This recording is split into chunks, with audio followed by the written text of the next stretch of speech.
Tons of different input controls that you can choose from now. 4.2 has plenty of options, really anything that you can think of. An input control is going to be available for you. And then also what I'm going to demonstrate today is grouping input controls, which is a really useful tool when dealing with, the example I have in mind is we group quarter and month together. So I'll show you what that kind of does when you group those together, but really useful tool. Again, we'll go over shared elements as well. So what a shared element is it's basically you're going to take an element from a report that you've already created, and you're basically going to save that to be able to reuse within later reports. So there are some limitations on shared elements, and I'll go over a few of them as well today. But for the most part, a shared element is going to be a copy and paste function from one report to another.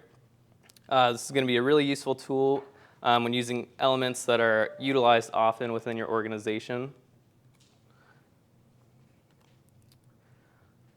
All right, so again, today we'll go over creating a table with a simple data set, and then we're going to use our input controls to filter this, this table that we have.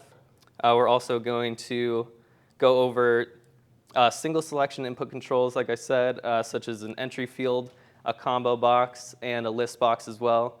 And then we'll go over more interactive controls as well, such as a simple slider. And then we can also do a double slider as well to demonstrate that multi-value selection. And then for the shared elements, we're going to create a shared element and save it to our folder, and then I'll show you how we're going to reopen that in a different report. And then again, I'll also explain some of the more efficient ways to use a shared element, and then of course discuss the limitations as well. So I do have this PowerPoint for anyone that needed it. Not too much info in here, but if you have any other questions, please let me know, and you can send me an email or anything, whatever's more convenient for you, and I'll get back with any questions that you have. So again, here's a couple more. Paul's already gone over this, so it's really just some other useful tools that I personally use, so such as like Let's Speak BO, lots of great stuff on there, like Paul said. But that's going to be it for the PowerPoint. So let's go ahead and jump into Webi. And then this is going to be our report template. So this is what our report's going to look like when it's all done. I'm going to go ahead and start from scratch, and then we can get to this point again. But really all I've done here is I've added a simple table, just added a few objects in there, and then I've created input controls on some of the various objects. So as you can see here up top, these two input controls are grayed, and they're boxed up together. So this is going to be grouping. And like I said, I did a group on quarter and then month. And then I'll go over what this is going to do as well later. But for now, we can go ahead and start creating this template. So we'll go ahead and open up a new Web Intelligence sheet, get a new report. So I'm just going to be pulling this from a sample universe that Infosol has. And I'm just going to go ahead and start by putting a few objects in here. So I'm going to I'll do year, quarter, month, and then we'll go ahead and add in the store states, cities, and I'll go ahead and add a couple products in here. So can do product category, and we can also add some measures in here. So go ahead and do sales revenue, quantity sold, and margin. So we have a few objects in here now. These are all going to be great to do input controls on, really easy to filter with these. So I'll go ahead and run this query, and we'll have our data table up here.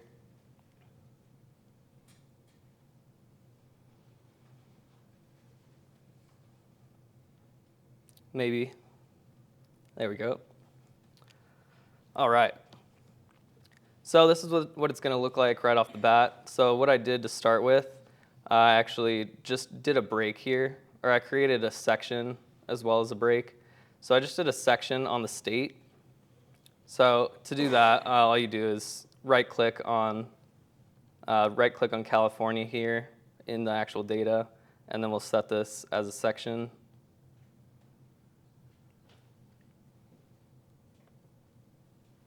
All right. So pretty useful because with this data we're working with, and most likely for any data you're working with, it's not just going to be one state, one city. It's going to be multiple across the US. So this is a really useful tool because you can actually go in here to the navigation map and then expand on report 1. And then now you can actually just navigate to any state that's in your data. So a really useful tool on that one. Not really an input control, but it is good for organization. And then another one I went ahead and did was I did a break as well on the city. So I think it'll look better if we put city over here. Get rid of that. All right. So I'm going to go ahead and add a break. And looks a lot more neat now. Instead of it saying LA and San Francisco 100 times throughout our 80-page report, it just says it once, and then it organizes all of that city's data into its own section here. All right. So the first input control that's really useful is the most basic one, actually. So it's going to be the first one that you have an option for, and it's actually a combo box. So I think with a combo box, month might be the better option for that. With year, I prefer to do radio buttons, and I'll show you why. We only have a few years here, so maybe that could definitely be a part of why a radio button would help with that. So for the combo box, we're just going to go ahead and look at all of our properties here, make sure that everything is fitting right, and it looks like we're all good here. So if you see, we do have all these different options here, so we can give this a description, we can change the name of it, etc. So for now, this one looks good, so we'll go ahead and just finish this one. And then we have our first input control here. So in this data, it does show our months as numbers, so that's why it's just showing 1 through 12. But just really quick, go ahead and look at April, and then you'll see that all of our data has been filtered to just show April's. So that's a really useful one there, just a simple drop-down box. I use it all the time, so definitely a useful one there. So, and then again, we'll go into this grouping here. So I'll add quarter, and then I'll go ahead and group them so that you can see what's going on there. So I'll do quarter, and then quarter I'll show you just a radio button so you can see that. Looks like all our properties are good, so we'll go ahead and finish that. So now we have our two input controls. Obviously, they're not working together right now, so if you can see, obviously, if we do quarter 1 and month 4, that's not going to work because April's not in quarter 1, so we would have to choose quarter 2 and April. But that's why grouping is really useful. So we can just go ahead and put these into one input control, basically. We'll combine them. And then now they're grouped together. So what happens here is if we choose month 8, this will take away the options that aren't going to bring back any data. So this is really useful. This is the one that came to mind right away when I was thinking about grouping, because I always come across this where it's quarter and month. And then obviously you'd have to choose 2 different input controls. But this takes that extra step away. So we'll go ahead and reset these, bring all our data back. And then we will work on, let's do a year. So we can do a year input control. We do have quite a few years, so if we wanted to go based on just 1 year, it's going to be really easy here. So we can go ahead and do this as a list box.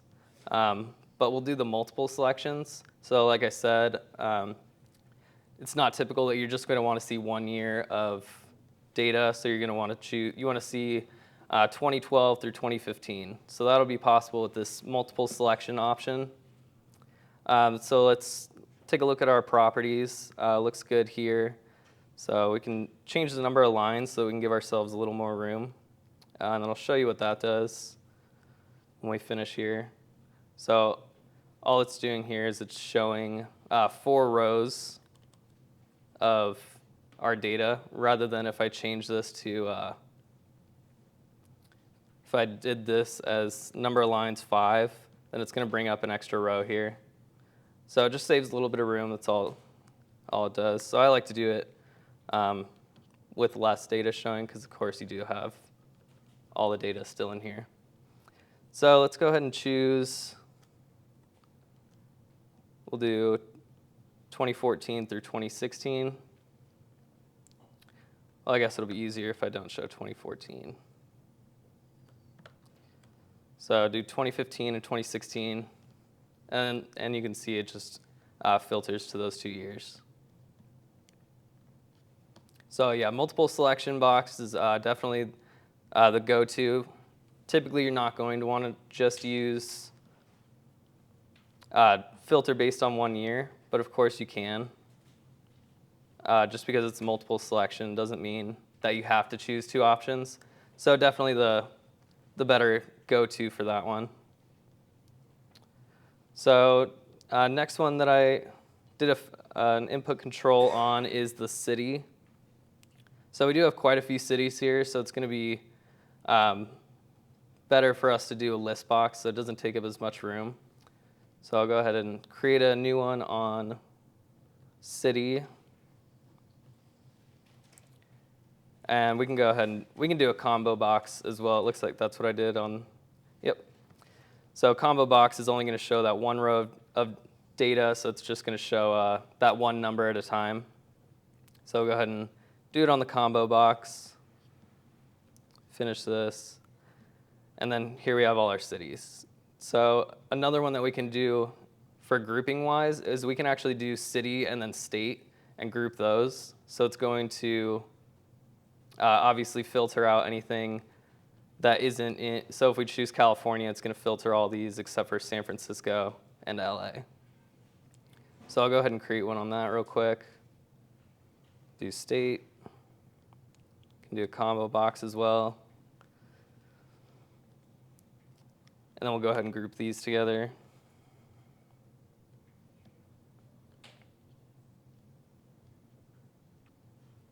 All right. So I'll go ahead and choose California. And then you'll see for the cities, the only 2 options now are within California. So another useful grouping tool there. I'll go ahead and reset this, bring all of our original data back.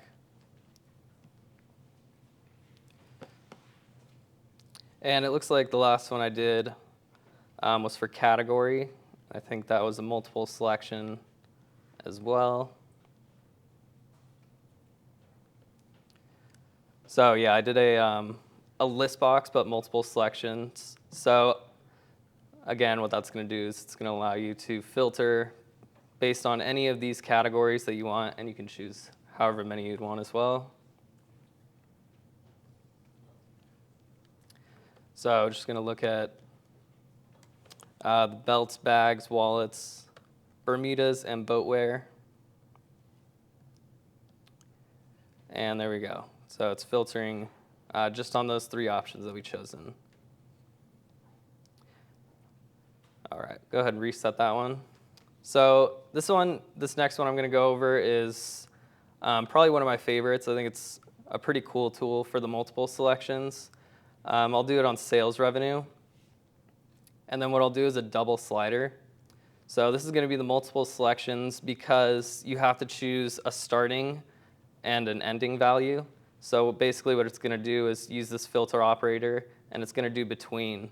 So whatever our minimum and maximum value is, it's going to find the data between those 2 numbers. And then you can also slide it to whatever number you like. So for this one, I'll do 0. And then I've looked at this data earlier, and it looks like $250,000 was the maximum sales revenue a store had. So we'll go ahead and do 0 and 250K. And then I'll show you what this looks like. So this is why it's a multiple selection, because you can choose the minimum value as well as the maximum value. So now we're looking for sales revenue between $116,000 and $159,000, and it's pulled all of our data out here. So pretty cool one. I like that one a lot. Can see what stores are performing better, and performing not so well.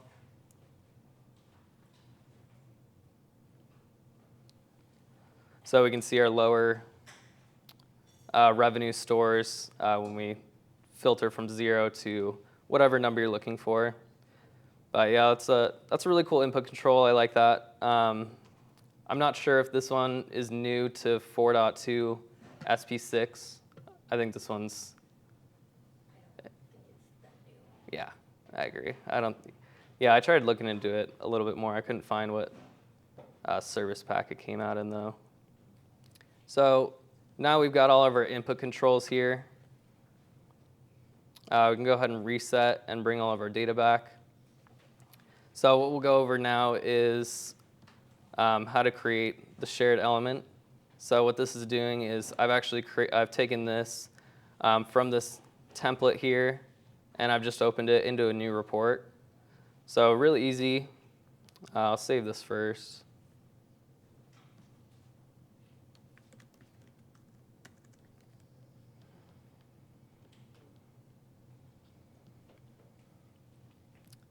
All right, so for a shared element, you're just going to click on the outside of the table. So make sure this whole table is highlighted. You can also do this on graphs or charts, whatever you're looking to do it on.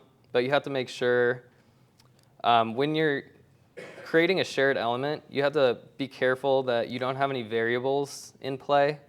I found this out when we were creating the template for IBIS, and we wanted to do a really cool shared element where we created all of our opportunity detail tables, and then we're able to actually just bring them in to reports that we used later on. And the issue that we ran into was that we were using variables within our table, so it wouldn't pull up that data, and it would just show up as just a bunch of numbers, pound signs.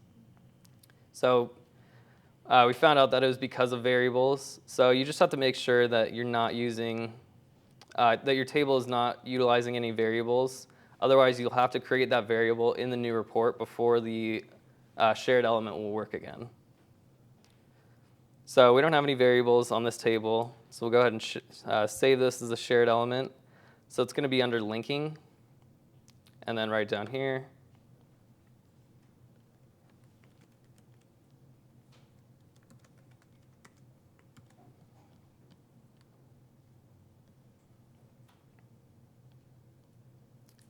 All right. So then we can go make sure that that has showed up in our favorites, and looks like it has. So this is going to be the shared element. It has a little